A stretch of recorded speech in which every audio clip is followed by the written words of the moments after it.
ज्यांच्या विचारांनी संपूर्ण महाराष्ट्र घडला असे अखंड हिंदुस्थानाचे आराध्य दैवत छत्रपती शिवाजी महाराज. अवघ्या 32 वर्षाच्या वयामध्ये निधड्या छातीने मृत्यूशी झुंज देणारे छत्रपती संभाजी महाराज. ज्यांनी शिवरायांना वढवलं घडवलं असा राजमाता राष्ट्रमाता जिजाऊ उमासाहेब.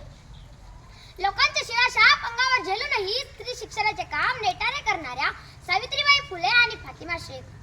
भारतीय राज्यघटनेचे जनक डॉक्टर बाबासाहेब आंबेडकर अशा सर्व महामानवांना वंदन करून मी माझ्या भाषणाला सुरुवात करते.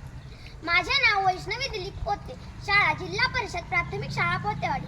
आज मी तुमच्या समोर बोलणार आहे. माझ्या भाषणाचा विषय आहे होय मी नदी बोलते. होय मी नदीच बोलते. खळखळ ऐकू येते ना तुम्हाला? मग माझी जन्मकथाही ऐका. तो तिकडे डोंगर दिसतोय ना, तिथे माझा उगम झाला. बरीच वेळ न घेत मी दगडधोंड्यातून खाच खळग्यातून मार्ग काढत येथवर येऊन पोहोचले. येथून पुढे लांबपर्यंत वाहत चालले आहे. मार्गात मला अनेक अडथळे येऊन मिळाले आणि माझं पात्र विशाल होत गेलं.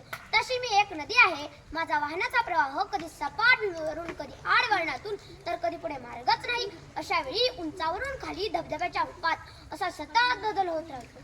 जागोजागी माझीही रूपं बदलत जातात. वेगवेगळ्या भूप्रदेशातून मी वाहत पुढे चालले आहे.